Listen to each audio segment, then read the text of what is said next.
नमस्कार, मैं हूं नंदिता कुडेशिया और आप देख रहे हैं डीएनपी इंडिया। भाजपा ने भूपेंद्र पटेल को गुजरात का सरदार बनाने का फैसला लिया और 5 साल बाद किसी पाटीदार को राज्य की कमान सौंपी गई है। 25 साल से गुजरात की सत्ता पर काबिज बीजेपी ने इस बार 150 सीटें जीतने का लक्ष्य बनाया है। चुनावों को लेकर किसी भी तरह का कोई जोखिम मोल नहीं लेना चाहती है भाजपा और पाटीदार समाज एक बड़ा वोट बैंक है राज्य का।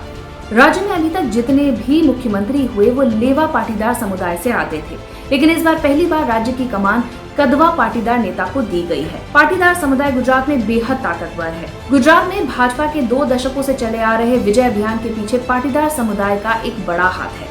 2016 में आनंदीबेन पटेल ने इस्तीफा दिया था, वो इसी समाज से आती थी। अब भूपेंद्र पटेल को राज्य की कमान देकर एक बार फिर भाजपा ने पाटीदार समुदाय को रिझाने की कोशिश की है।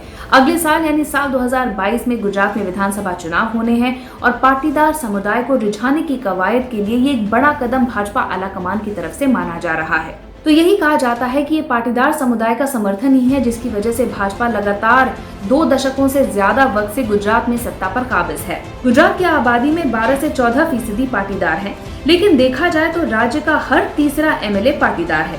182 सीटों वाली विधानसभा में 44 पाटीदार विधायक हैं। ये समुदाय राज्य असेंबली की 182 में से 70 से 90 सीटों पर नतीजे निर्धारित करता है। 71 निर्वाचन क्षेत्रों में तकरीबन 15% या उससे ज्यादा मतदाता पाटीदार ही हैं। आइए आपको पाटीदारों के बारे में और जानकारी देते हैं।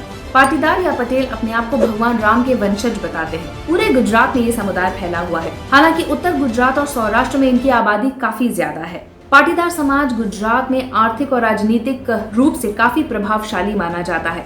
1970 के दशक के अंत तक राज्य भर में इनका काफी ज्यादा दबदबा था। तब ये समुदाय कांग्रेस का प्रबल समर्थक था। 1980 के दशक में कांग्रेस ने क्षेत्रीय, हरिजन, मुस्लिम और आदिवासियों पर अपना फोकस बढ़ा दिया। इससे आरक्षण को बल मिला। उस वक्त प्रधानमंत्री इंदिरा गांधी ने गरीबी हटाओ का नारा दिया और पार्टी की पॉलिसीज में थोड़ा शिफ्ट आने लग गया। इससे पाटीदार नाराज हो गए और बीजेपी की तरफ उनका रुख बढ़ने लगा। आज नौबत यह है कि राज्य में बीजेपी के तमाम विधायकों में से 1/3 पाटीदार ही हैं। 1995 से पहले कांग्रेस के माधव सिंह सोलंकी ने बिना पाटीदारों के समर्थन के गुजरात पर राज किया। फिर 1995 में पाटीदारों के समर्थन के साथ बीजेपी सत्ता में आई और ये साथ नरेंद्र मोदी के मुख्यमंत्री रहने के पूरे कार्यकाल तक रहा।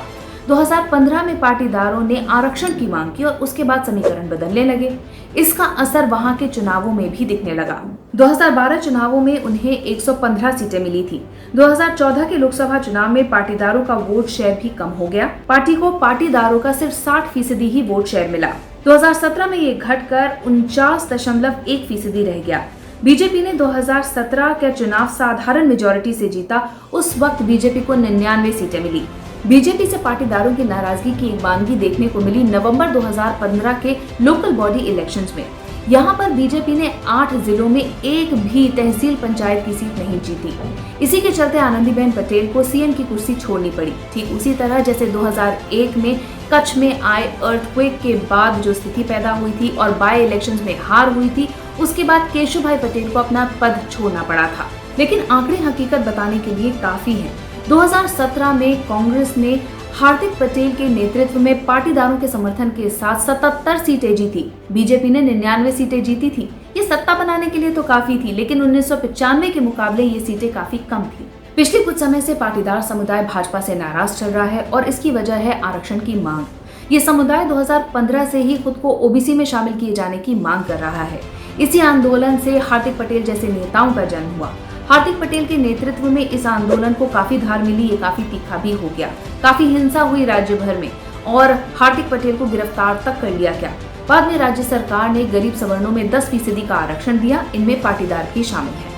अगले साल गुजरात में विधानसभा चुनाव होने वाले हैं और इसी को देखते हुए पाटीदार समुदाय को रिझाने की कोशिश की जा रही है। गुजरात के नए मुख्यमंत्री के तौर पर भूपेंद्र पटेल को चुना गया। मोदी और शाह की ये सोची समझी रणनीति ही है कि 5 साल बाद फिर एक पाटीदार को राज्य की कमान सौंपी गई है। इसके जरिए पार्टी कुछ समय से बिद के पाटीदार समुदाय के लोगों को फिर से अपने पाले में करने की कोशिश कर रही है। अभी 11 सितंबर शनिवार को ही प्रधानमंत्री मोदी ने गांधीनगर में सरदार धाम भवन का उद्घाटन किया। इस पर 200 करोड़ रुपए का खर्च आया है। इसे पाटीदार समुदाय के लिए one stop business, social and education hub के तौर पर तैयार किया गया है। माना जा रहा है कि इस कार्यक्रम में प्रधानमंत्री मोदी के शिरकत करना ही पाटीदार समुदाय को खुश करने की एक कवायद थी। हमारी इस रिपोर्ट के बारे में आपकी क्या राय है, कमेंट सेक्शन में जरूर लिखिएगा। साथ ही अब तक अगर आपने हमारा चैनल सब्सक्राइब नहीं किया तो जल्दी इसे सब्सक्राइब, लाइक और शेयर कीजिए। नमस्कार।